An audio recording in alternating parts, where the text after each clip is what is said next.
I'm not really worried about all that. I'm just looking forward to meeting him and seeing how he does things. But I got no doubt that I'm going to be in good hands with him.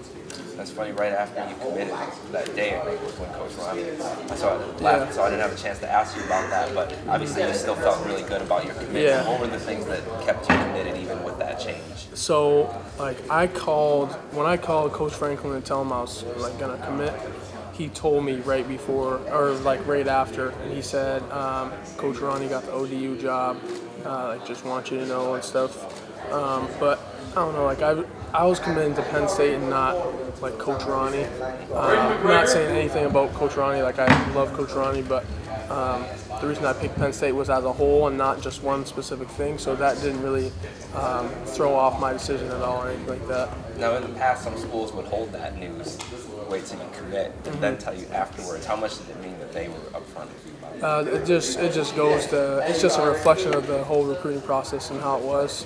I feel like that moment kind of just really showed how the whole entire process was, because really that's just how they were the whole time, and that's one of the big reasons why I chose Penn State, just consistency. Perfect. Well, good luck. All right, thank you. Yeah. How are you, buddy? Doing good. How you doing? I guess, what was the ultimate arbiter here? What was the ultimate decision? How close did it get at the end? It was tough. It was very hard for me. I honestly didn't have a definitive decision until I woke up on the Monday of December 9th. I woke up and I was like, I'm going Penn State.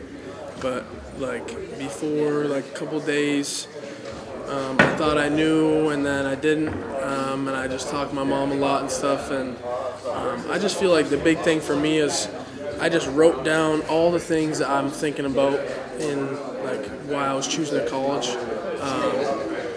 and I just I had down my 4 schools, and I numbered each of the ones from 1 to 4 for each school, and Penn State was 1 and 2 in each of those columns, and I was just like, this is just the best decision for me. I'm gonna get the most out of what I want. How many columns did you have?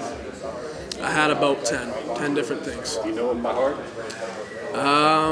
I could probably name off a few, but I know it was relationship with the players, relationship with the coach, the system, alumni base.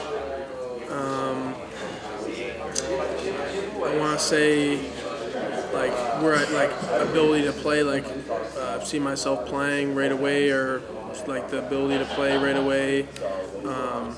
Those are a few I can think off the top of my head right now, but I just remember just looking at it, and I'm just a visual person, so just seeing visually, everyone was kind of I had a feeling everyone was thinking that was a good decision for me, but just I kind of feel like I was kind of fighting it, and then once I really saw visually that those columns and stuff, I was like, yeah, this is the right decision for me. Who was your second choice? It was really close between Georgia and Michigan. Michigan for me, towards the end, really, I just started liking them a lot more than kind of early in the process. Just when I built really good relationships with Braden McGregor and a lot of the other commits there and stuff.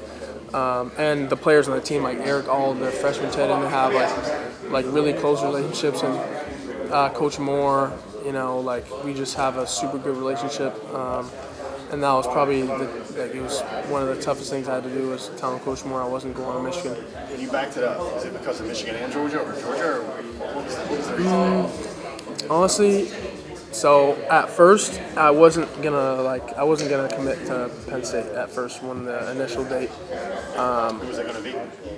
It was gonna be Iowa. Really?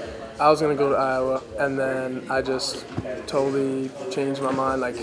And I thought about it because the day before, or not the day before, the week before, I was just talking to my mom about it, and we really just discussed everything. We really talked through it. And I just remember I was so confused, and I was like, there's no way I can go from being this confused to knowing like exactly what I want to do in a week, and that's why I backed it up, because I was like, there's no way this is going to change in a week. So I went from 1 to 4. Pretty much, yeah. I don't even. It was a crazy like decision process, but I just really focused on the things that are most important to me, and I feel like I was focusing on things that I felt were important, but in reality are not the most important things.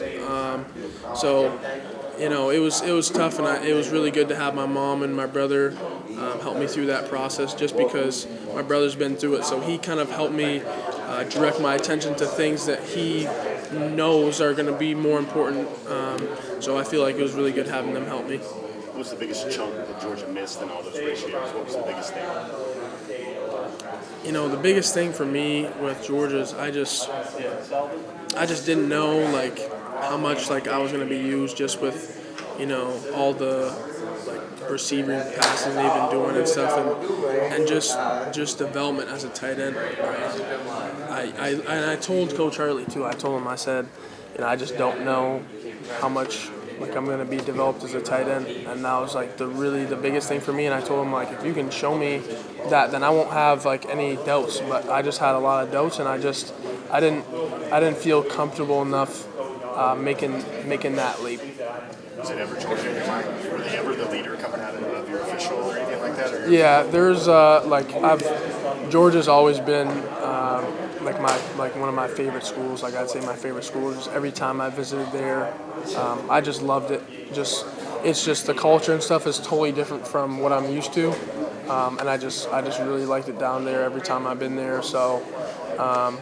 Yeah, they've always been very high for me. If they had Penn State's usage, or not even Iowa's usage, I guess all the schools you were looking at tight ends, if Georgia had a better tight end pedigree, would that have made it somewhat tougher? Yeah, it definitely would have changed things and made it a harder decision. If that was the case, I don't really know. Like, it would have changed a whole lot, and I'm not sure how it would have panned out, but it definitely would have changed things. Is Coach Hartley the toughest coach to say no to? How hard was it to say no to that guy? It was very hard. Like, it was just tough because I was calling all the coaches like right before I was about to commit, and I just didn't even want to like commit. Like, I didn't even want to walk out. I just felt it was just a terrible feeling just calling those coaches. Like, me and Coach Hartley went back to when he was at Miami. And you know, it was just tough saying no to him, just because like we just had a really good bond outside of football stuff, and I just felt like I really connected with him. But it's part of the process, and it really sucks it had to go the way it did, just having to say no to him and stuff, but that's just part of the deal. Was he as hard as anyone to say no to, or was he the hardest to say no to? I'm not coming, or who else was up there on that level? I would say him and Coach Moore, because I had a very similar kind of bond with Coach Moore. Like, me and Coach Moore, like, he would take me to church and stuff when I visited Michigan. So like we had a really good bond, like on a spiritual level, and just with like his wife and stuff, and just seeing like his newborn kid and everything. So yeah, they were both like very, very challenging to make that call. It's very hard. Dude, you're such a well-spoken kid. I wanted to ask you this question specifically. What advice would you give to your younger brother if he goes through the same stuff? I would just say, like, from the start, because I just remember, like, when I first started out and I was kind of trying to figure out what is important, I had all these things, like all these pages of stuff, and at the end it was like, I really only care about a handful of things. Like, a handful of things, that's really the only things that like mean a lot to me. So the advice I would say is just don't listen to all the, you know, fluff and stuff that they're going to show you. When you go in, know what you want to focus on, and focus on those things, and just kind of take in the other stuff they're trying to show you, but don't give it as much meaning as the things that you value. That's definitely what I would tell my younger brother. What were the things that mattered to you? You said there's only a handful of things. I think the biggest thing for me was relationships, and just my development, because I'm not willing to like put my development at stake because of other things I'm being shown. That's just really big for me in my future. So development and just relationships, because those are people I'm going to be working with in and out every day. So that was just huge for me. Can you give a scouting report? Georgia's still in the mix for Darnell. Can you give a scouting report about potentially what that guy would be to the tight end room? I know you've competed against him or worked with him at the Open. What kind of physically, what does he bring to the table? I think it'll be huge for Georgia in just a lot of ways, just because he brings so much to the table, and it would just bring a lot of momentum, like for the team and for recruiting. Because once you get a guy like Darnell, it's a lot easier, because it's really hard to recruit tight ends right now, because right now they don't have guys like Darnell. So if they were to get Darnell, it would be huge for them for this season and seasons to come, because they could say, hey, look at our guy Darnell. And then a kid's going to look at Darnell and say, I want to be like that guy. Bang, I'm going to Georgia. It'd be a lot easier for a kid to, trust in that decision, seeing like a very dominant tight end like Darnell. I think it would be huge for them. Would you be happy to see Todd end up with a guy like that? Yes, I would be very happy to see Darnell go to Georgia, just so I know that he didn't get me, but he's going to be just fine with Darnell, and I know that Darnell goes there, he'll be in good hands, and he'll obviously enjoy it there.